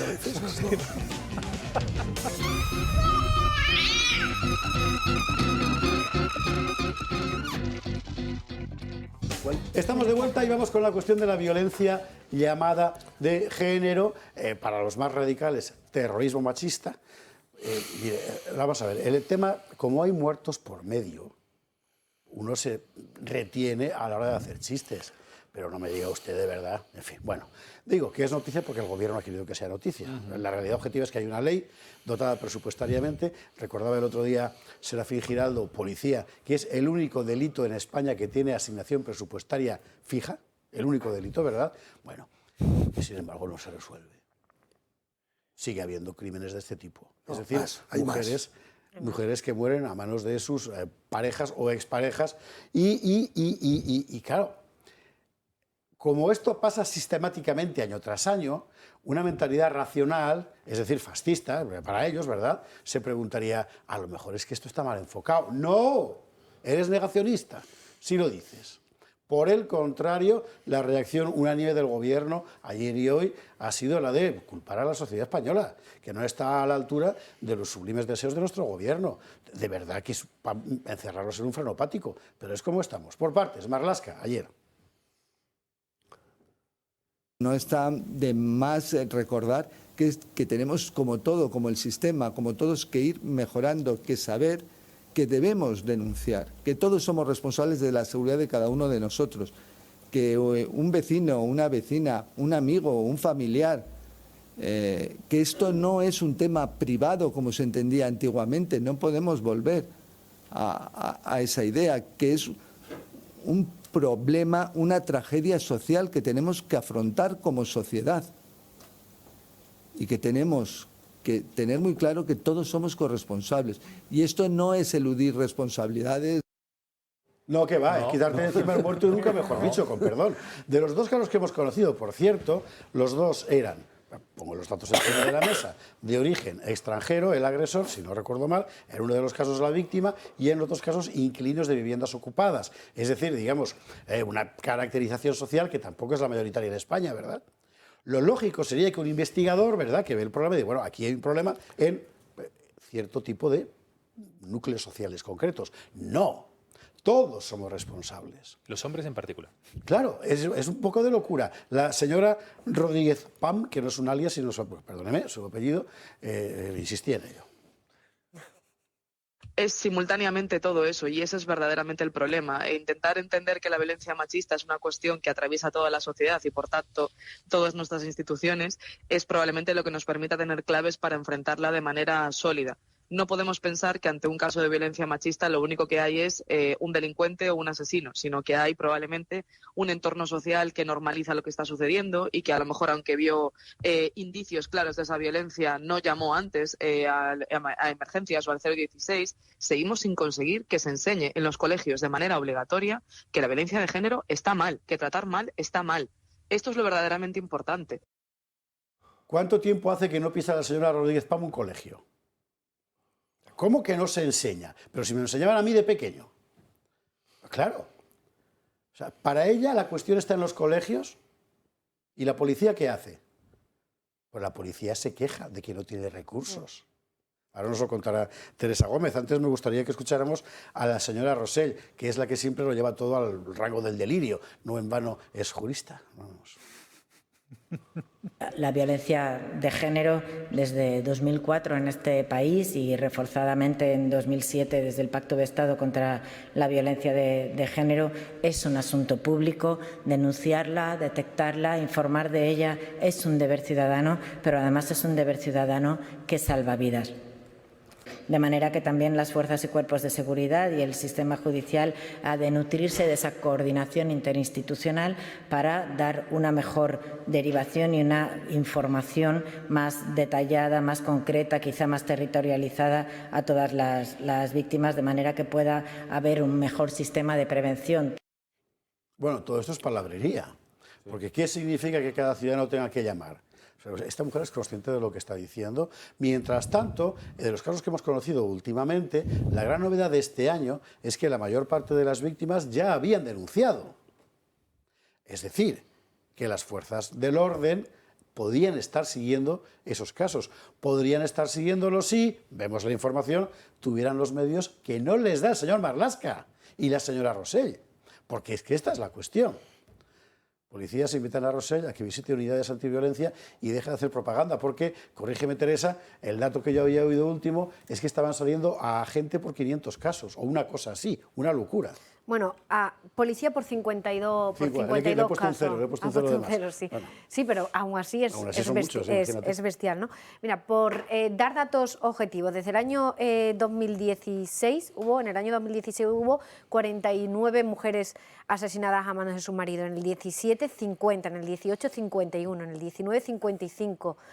En el 2020, 47, en el 2021, 44 y en el 2022, 49. Vale, ¿Para qué sirve el Ministerio de Igualdad? O sea, no sirve absolutamente para nada. Y el problema de la señora Rodríguez Pan y de la señora Rosell es que tienen que justificar su sueldo, porque viven Teresa, del Ministerio de Igualdad. El último caso, es que, vamos a ver, si yo entiendo que como solo soy periodista, es decir, un sudra de la profesión española, ¿verdad? Pero si yo fuera juez, me imagino que me acerco a un caso, por ejemplo, del otro día, de un tío que mata a la hija de su pareja, hija con la que mantenía una relación también. Sí, en Toledo. Yo eso no lo puedo meter en una lista de mujeres muertas a manos de sus maridos, porque no tiene nada que ver. Claro. Es decir, el asesino es un tío concreto, en una situación concreta, y ya sé que es un hijo de puta, claro, pero eso no me soluciona el problema. Es un crimen concreto en circunstancias concretas. Y si tú lo que haces es prescindir de la realidad concreta, material, física, objetivable de cada crimen, para hacer una especie de catalogación abstracta del varón agresor y malvado, no voy a arreglar el problema nunca, porque es que no es verdad. Nunca vas a arreglar el problema, efectivamente, porque están tergiversando los datos, ¿no? Pero sobre todo cuando tampoco luchas ni haces ni llevas a cabo medidas para pues incrementar las penas de estos asesinos, ¿no? El Ministerio de Igualdad en el año 2022 aumentó la partida económica en un casi 15%, a 525 millones de euros, y ahora en el año 2023 ha incrementado también con una cifra récord de 573 millones. Claro, y no sabemos dónde está yendo ese dinero.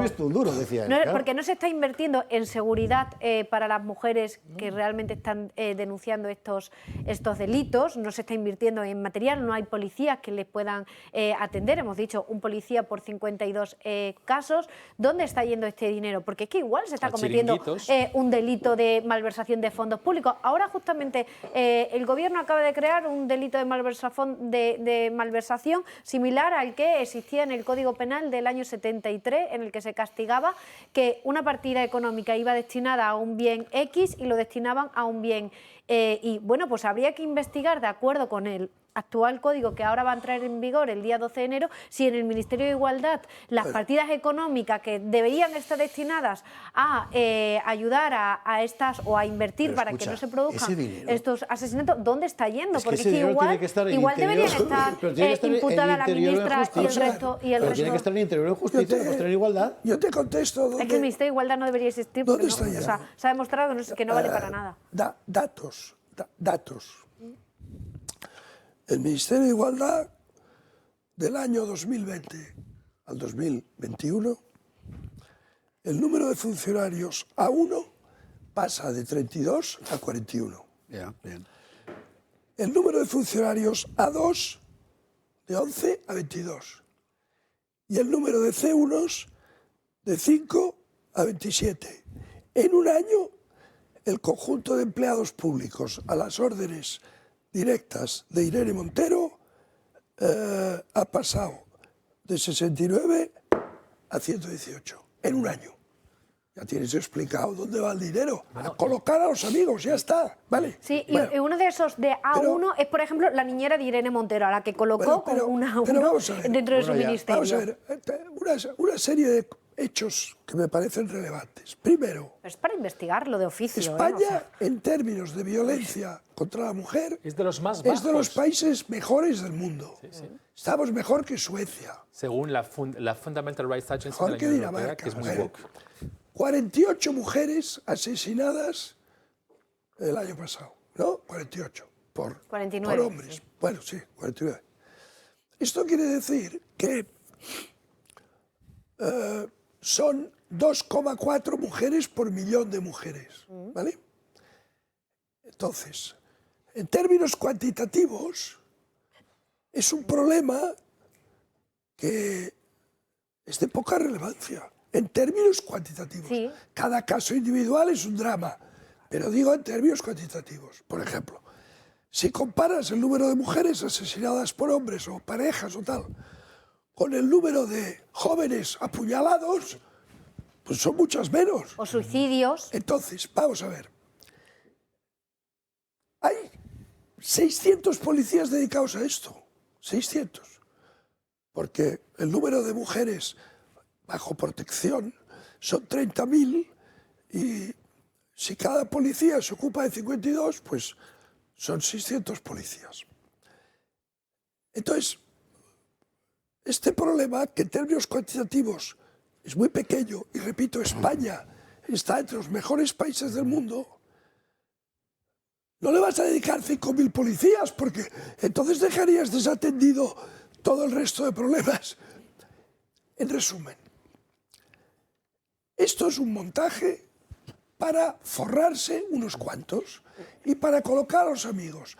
Y la prueba es la siguiente. Desde que empezaron estas historias, el número de mujeres asesinadas por sus parejas o exparejas no ha disminuido. Se ha mantenido constante o ha subido algo, lo cual nos lleva a una conclusión inapelable. Todo ese dinero es dinero tirado. El Ministerio de Igualdad no sirve para nada. Para nada. Todo es un ejercicio de propaganda ideológica y encima para forrarse. Es casi rayando en la malversación. Les debería dar vergüenza siempre justificar su incompetencia y su impericia con mantras interseccionales, con postureo woke, que al final está Rodríguez Pam, que es que, claro, es un problema de desconstrucción de la sociedad. Por favor, ya no soportamos más estas patrañas, ya basta, ya basta. Y has hablado antes, Teresa, de 500 millones. No nos olvidemos tampoco de los 20.000 millones que Sánchez dio a Montero para los próximos años. Políticas de igualdad. Para políticas de igualdad. ¿Y al final en qué van estas políticas de igualdad? Pues en, perdón por el ejemplo, en talleres de masturbación en los colegios y en estupideces así. Y drag queens. Y drag queens en la que cuenten cuentos a los niños de 4 años. Están importando toda la bazofia de Estados Unidos aquí.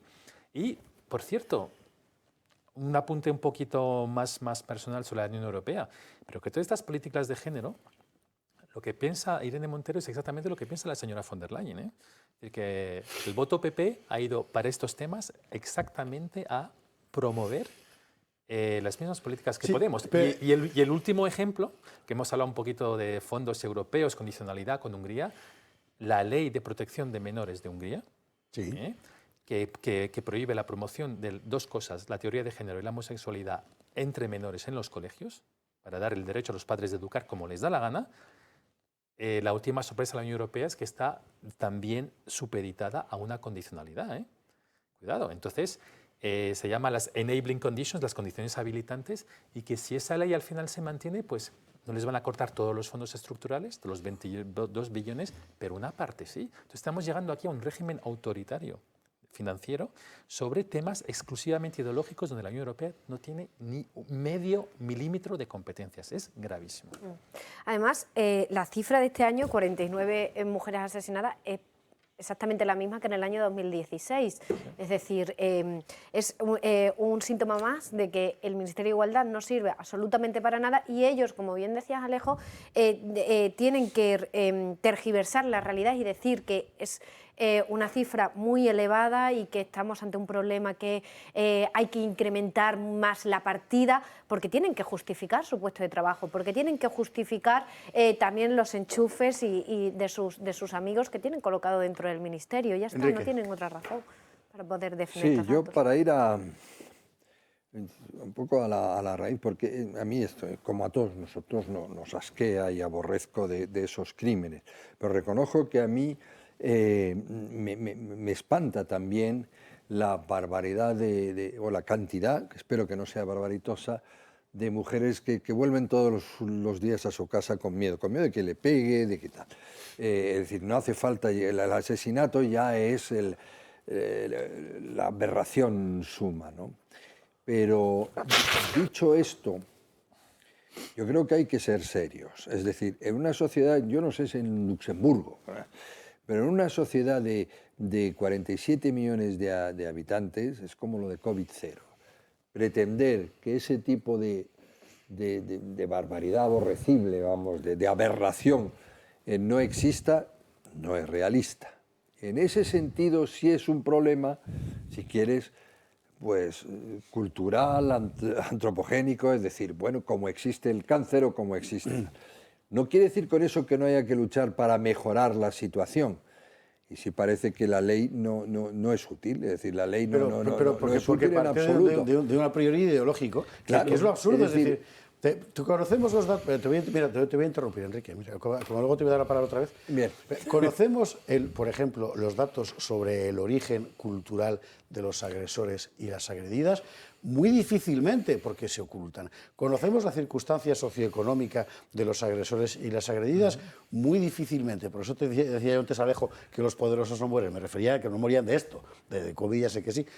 Todos esos datos, que son los que desde el punto de vista sobre el terreno, la posibilidad de tratar de paliar una dinámica criminógena serían los importantes, son justo los que no les interesan. Y aún más, eres un fascista si los planteas. No, pero claro, estamos locos. No, pero hay elasticidades más evidentes, es decir, en vez de establecerlo en función de que eso de la, por ejemplo, yo qué sé, del hombre o de la mujer, es decir, vamos a ver, se da más en entornos pobres.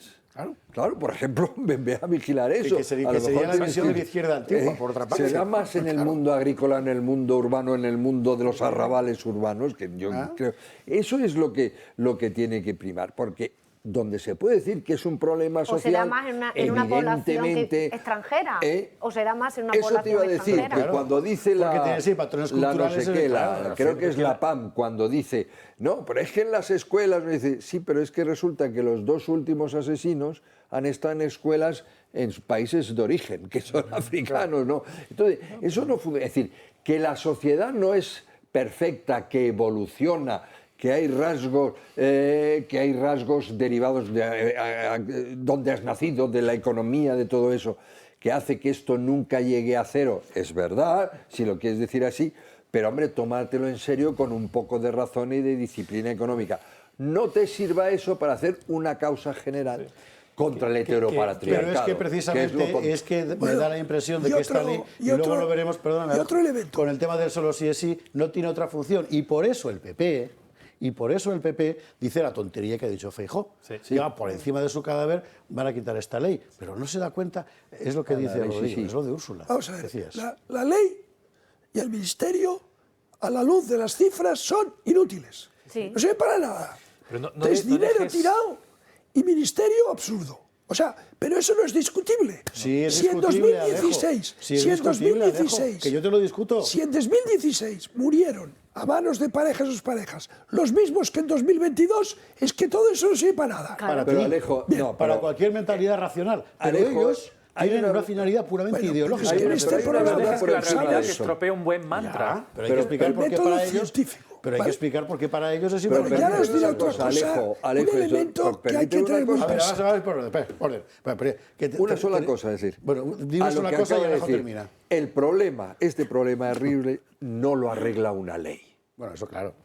Lo arregla la educación, lo arregla la riqueza, lo arregla la creación de más clase media y cosas de esas. Pero a ver, que tampoco tenemos un problema. Perdona, se ha ido arreglando. Que las cifras tampoco son desmesuradas. Que hay un problema que debería ser es mejor que los países nórdicos. Afortunadamente. Claro, que tampoco tenemos un problema. Que hay muchas más muertes por suicidio que es un problema, obviamente. Luego Teresa, luego Rodrigo, y yo prometo que no vuelvo a embarrar el campo más. Voy a decir algo que espero no me lleve a la cárcel. Vamos a ver.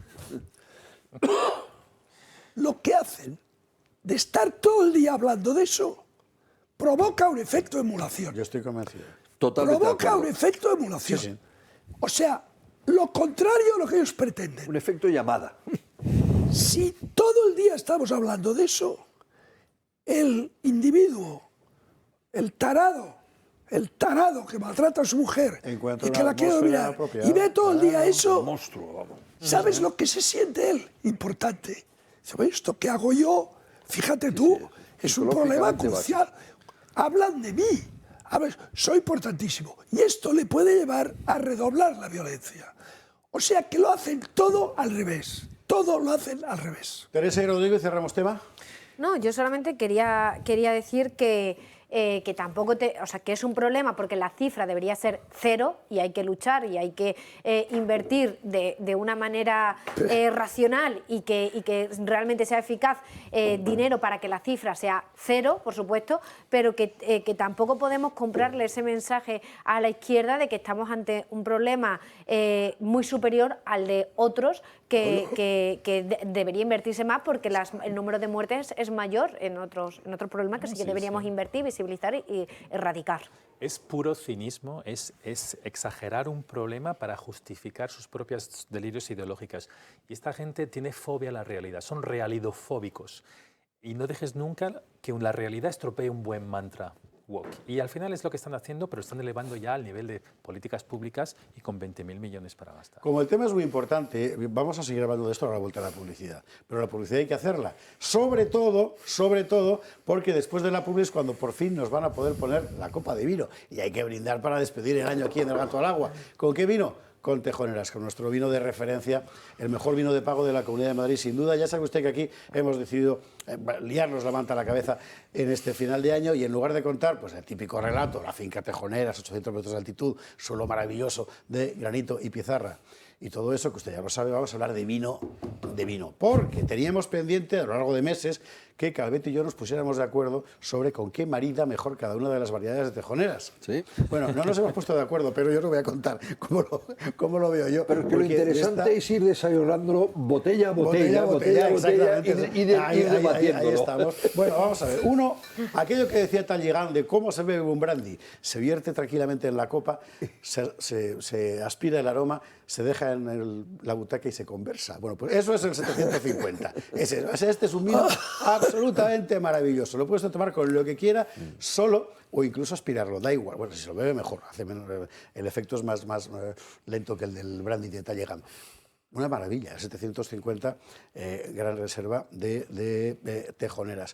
Luego tiene usted que, desde mi punto de vista, es idóneo para las carnes, incluso si las carnes están mal hechas, o en ese caso casi mejor, porque ayuda, ¿verdad?, a llevarlo, que es el reserva, el del cuello azul.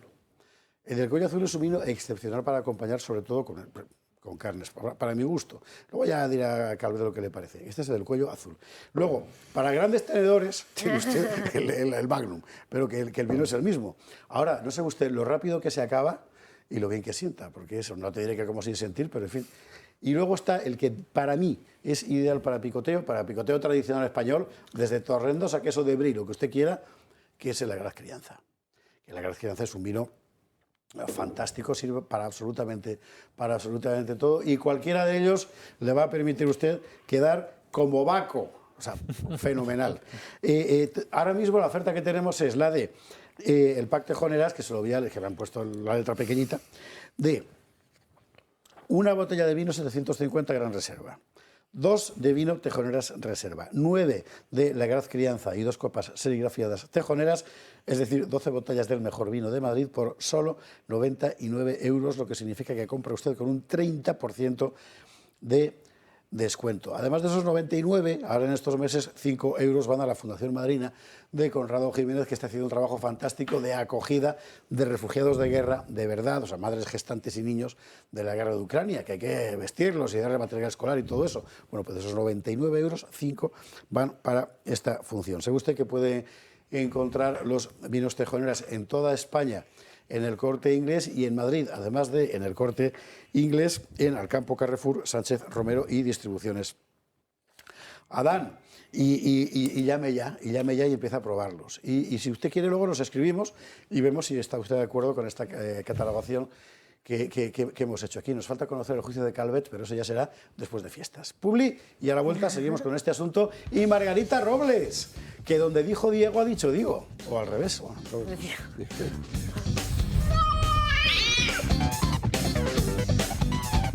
estamos de vuelta, recta final en este último gato del año, en este horario navideño de 8 a 10, y vamos con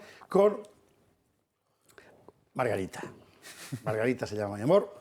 ¿Cómo era? ¿Margarita González Garcés? ¿O Rodríguez Garcés? Una chica boom del calibre 133 que se cantaba antiguamente. Pues Teresa me está mirando con una cara. Este se ha escapado de cateto vapor.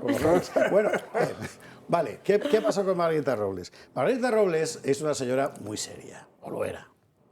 Es una señora que es juez de carrera. Es una señora que goza de un prestigio dentro del mundo político y jurídico y mediático como una persona sólida. Quiero decir que no es esa que está usted pensando.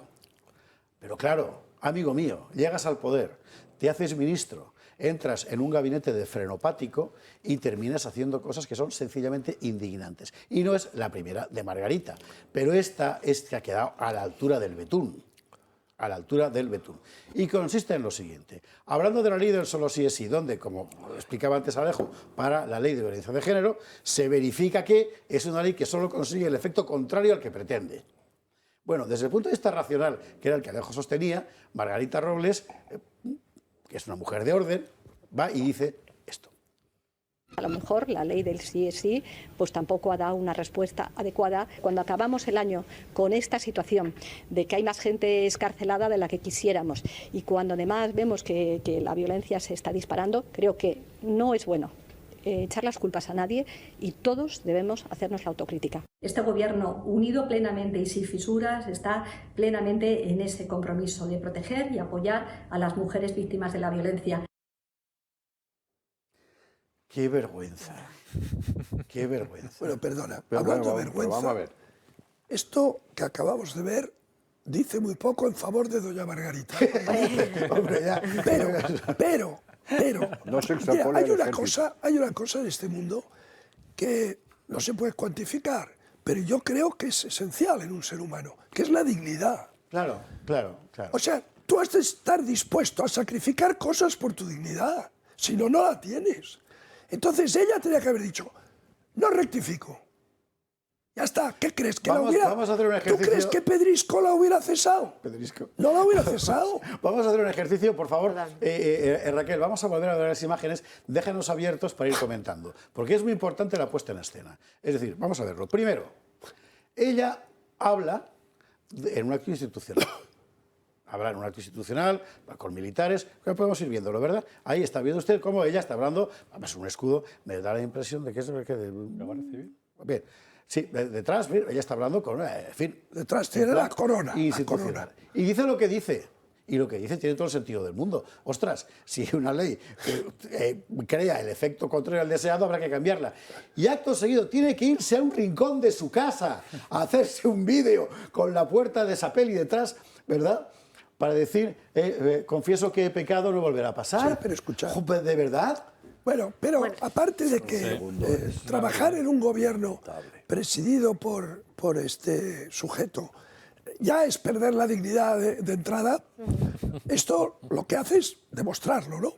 Pero hay un caso reciente que a mí me dejó estupefacto y que no puedo entender cómo no tenga sobre la opinión pública, no sé, consecuencias de un alcance proporcional al asunto. Yolanda Díaz,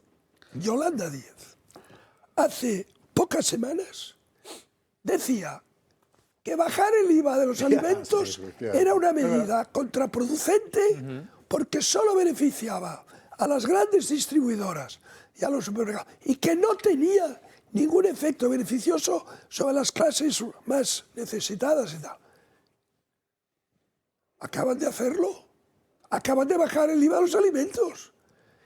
O sea, pero señora, por favor, o sea, ¿usted en qué mundo vive? O sea, a ver, se puede, no sé, a veces tener una pequeña grieta en tu coherencia, pero lo que no se puede hacer es ser incoherente todos los días. Sí, pero, Alejo, viven en el mundo de los ciudadanos con memoria de pez. Están bombardeados de información y que al final no recuerdan lo que Yolanda Díaz ha dicho exactamente hace 15 días.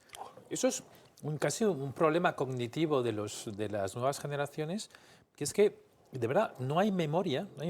¿Quién recuerda, por ejemplo, la mitad o las 3/4 partes de las basadas de Pedro Sánchez que ha hecho hace 6 meses? La gente hoy no tiene memoria a corto plazo. Pero perdona. Y juegan con eso, pero... Vamos a ver. Pedro Sánchez, ese es otro hecho objetivo. Desde que empezó de líder de la oposición hasta hoy, todas las cosas que dijo que no haría, las ha hecho todas. Todas. Mira, bueno, ¿sabéis lo que dijo en su balance de fin de año el otro día? Que cumple. Yo desde que soy líder de la oposición y después presidente de gobierno, he cumplido todos mis compromisos. Entonces, claro, cuando tú tienes la cara no de cemento, de uranio enriquecido, entonces, claro, es imposible. O sea, es imposible. Mira, no es la primera ministra que critica la ley de Irene Montero. Recordemos cuando Juan Carlos Campos también criticó esta ley y cualquier jurista la critica. Juan Carlos Campos es magistrado, también lo es la ministra Robles, Marlaska, que no se ha pronunciado al respecto, también lo es, pero la credibilidad que tiene Marlaska cuando llega a la judicatura va a ser nula.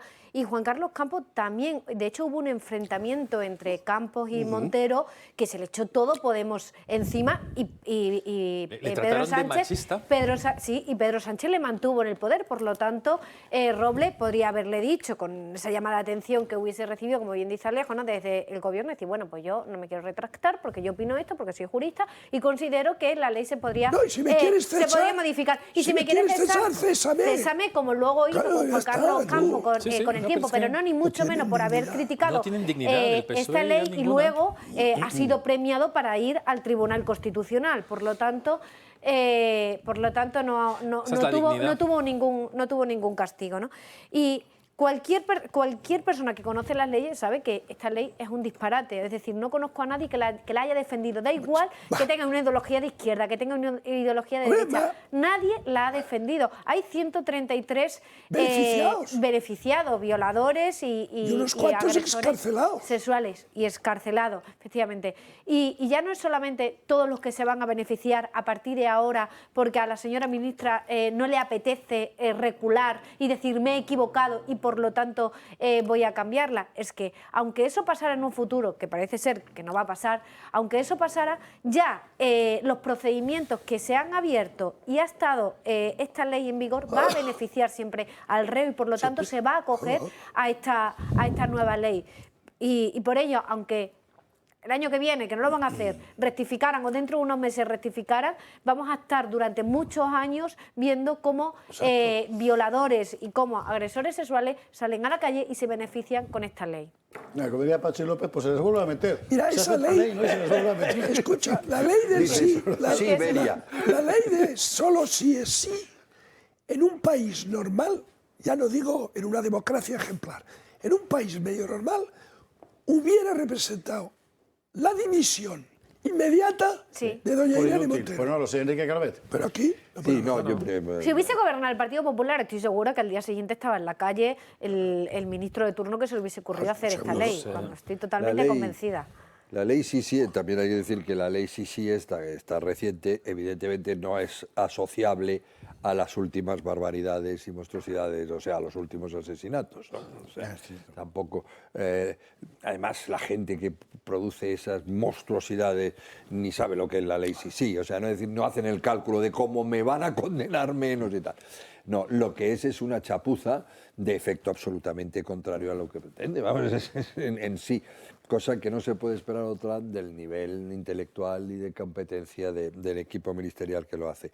Pero me ha interesado mucho, porque es que yo creo que si partimos de análisis falsos o de, como en el rugby, de falta de respeto al adversario, no saldremos nunca del meollo. Si una cosa ha demostrado Sánchez, una capacidad de supervivencia terrible, es que yo lo dije otra vez, un percebe intelectual como todos los primeros ministros o los jefes de gobierno de España después de Calvo Sotelo, pero es un tío enormemente listo, dominador de los tiempos y que ha aprendido una cosa, y es mejor que lo sepamos.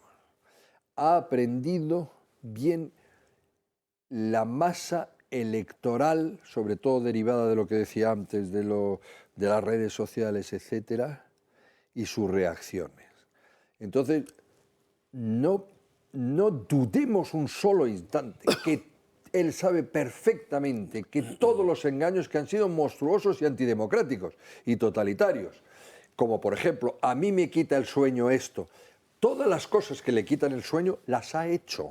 Todas las cosas que le quitaban el sueño que hicieran otros, las ha hecho él.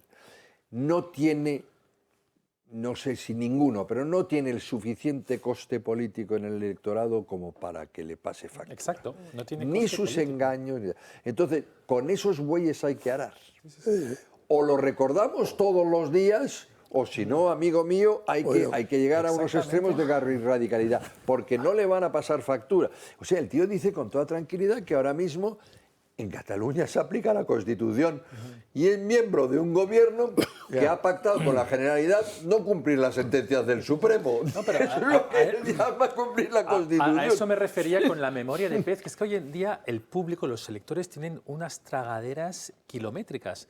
Y entonces, enorme. Y es verdad que al final la mentira es rentable, es políticamente absolutamente, rentable. el engaño. Entonces él como táctico, como taur táctico que es, pues es astuto, tiene cierto talento. Es muy bueno. Y la verdad es que la falta de escrúpulos también te permite ser un buen táctico. Claro. Es decir, cuando no te importa nada, cuando puedes hacer todas las perradas posibles, juegas con ventaja también. Y de todas maneras, aquí estábamos, a veces estamos aquí esperando que algún ministro de los que podrían parecer decentes o algún político del PSOE, estamos siempre con Paje. Ah, mira, que Paje, Emiliano García Paje se ha quejado de la sedición.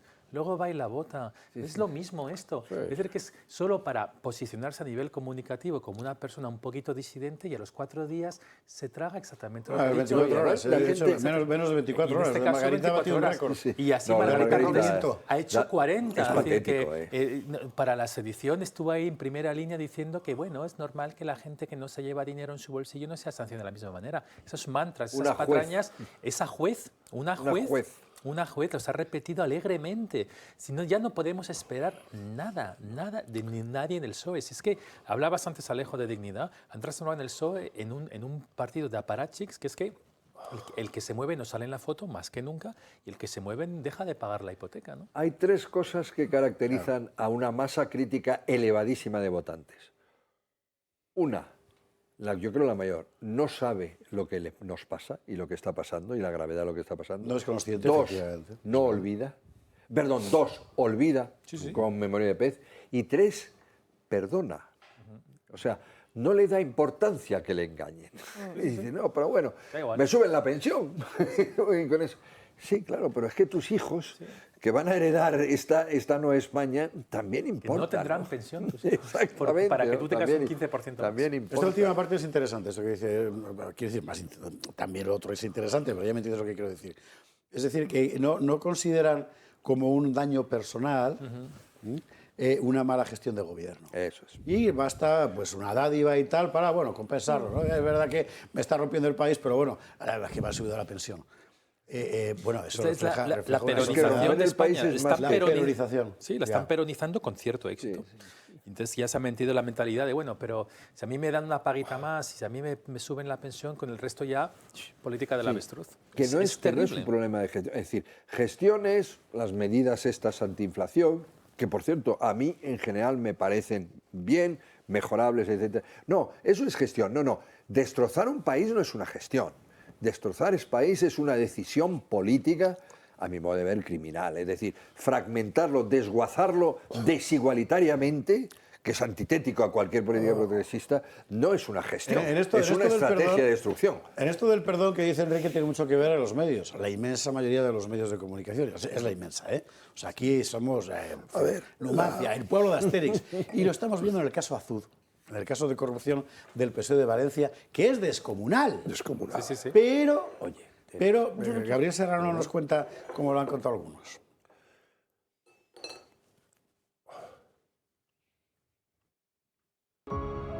Día a día salen a la luz nuevas informaciones sobre el caso Azud. En este mes de diciembre se han producido las declaraciones de varios citados ante la juez de la trama. Un proveedor confirma a la juez que una empresa de Azud pagó gastos de campaña del PSOE valenciano. Entes públicos del PSOE dieron otros 30,5 millones al constructor que pagó comisiones al partido en Valencia. Durante la campaña electoral de 2007, el Partido Socialista contrató a una empresa audiovisual para que siguiera y grabara todos los actos de Carmen Alborch, candidata a la alcaldía de Valencia. El autor del vídeo ha confirmado que los servicios servicios los pagó una empresa pantalla. Se modificó la factura de 142.000 euros para derivarla a una constructora, aunque Ximo Puig no lo ve así. No hay nada que acredite en estos momentos que haya habido ningún tipo de desviación ni de poder ni de dinero. Por tanto, lo que se trata por parte de la derecha es generar ruido, porque al final su único objetivo es decir que aquí todos somos iguales. Y no somos iguales. El caso Azuz salpica directamente al PSOE de la Comunidad Valenciana y con él ha vuelto a quedar de manifiesto el doble rasero mediático con los casos de corrupción dependiendo de las siglas. Esta trama no ha ocupado ni un minuto en ninguna televisión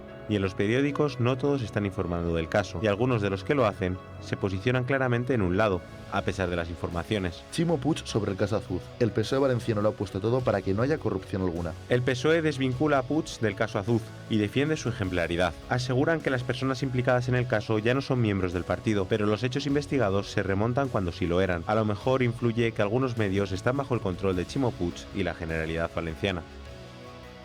De presentarlo. Yo quería contar este asunto, además como valenciano, en fin, ¿verdad?, antes de acabar el año, al que hemos prestado atención, bueno, cuando estalló aquí lo estuvimos contando y luego un par de semanas, pero es que la cosa ha seguido y creo que ha sido el diario El Mundo el que ha seguido tirando de la manta, bueno, lo que está apareciendo allí. Así que la semana que viene Javier Horcajo dará con toda seguridad buena cuenta de él y nosotros, por supuesto, seguiremos hablando del gobierno, como decían, tip y coll. Sí. Y ahora que nos quedan 2 minutos para marcharnos, yo creo que es el momento más bien de las despedidas, de brindar por el año que viene, para que no sea lo que parece que va a ser y para que nos contéis vuestros planes para el año que viene. No, para que expreséis a nuestros espectadores vuestros deseos para el año. Por un 2023 de salud, alegrías y sin Sánchez. Y yo creo que en eso está todo el mundo de... ¡Ay, qué bien! Porque así la gente, en lugar de decir chin-chin, dice chin-Sánchez, cuando brinda. Chin-Sánchez. Por el discernimiento electoral a finales de año. Exacto. Alejo. Por la recuperación de una España de libres, unidos, iguales y solidarios. Exactamente. Tenemos convocatoria el 21 de enero en Madrid, ¿no es así? En Cibeles va a ser finalmente. Pero esto lo diremos muchas veces. Exactamente, y lo seguiremos contando porque hay muchas plataformas, desde que se llaman plataformas cívicas y tal, en fin, para decirle a la gente que queremos seguir siendo un país. Y es que esa es la cuestión. Y una democracia. Precisamente, queremos seguir siendo una nación. Democracia. Y una Queremos democracia. seguir siendo una nación, y una nación, efectivamente, una democracia, claro. Y esto ocurrirá el día 21 de enero y aquí lo seguiremos contando porque hay un montón... 21 de enero. 21 de enero. Hay un montón de presuntos... Ha dicho 22, ese es en Barcelona. No, 21 No, 21 de enero. aquí y 22 en Barcelona, efectivamente. 21 en la Cibeles a las 12. Eso es. Teresa Gómez, feliz 2023. Feliz 2023 y por un 2023 que no haya confinamientos ilegales, Sí, por favor. Con Enrique Calvet, lo mismo te digo. Y muchas gracias igualmente Rodrigo a todos. Ballester, mil gracias por venir, como siempre. Buen viaje de retorno a Budapest. Gracias a vosotros. Y recuerdos a Orbán allí cuando Os intentaré. Cuadras. Feliz año. Muchas gracias. Que aquí estaremos, si Dios quiere, para seguir contándole a usted lo que pasa y por qué pasa. Y de momento que tengan ustedes una noche muy feliz y sobre todo que el día siguiente sea igual de feliz. Buenas noches.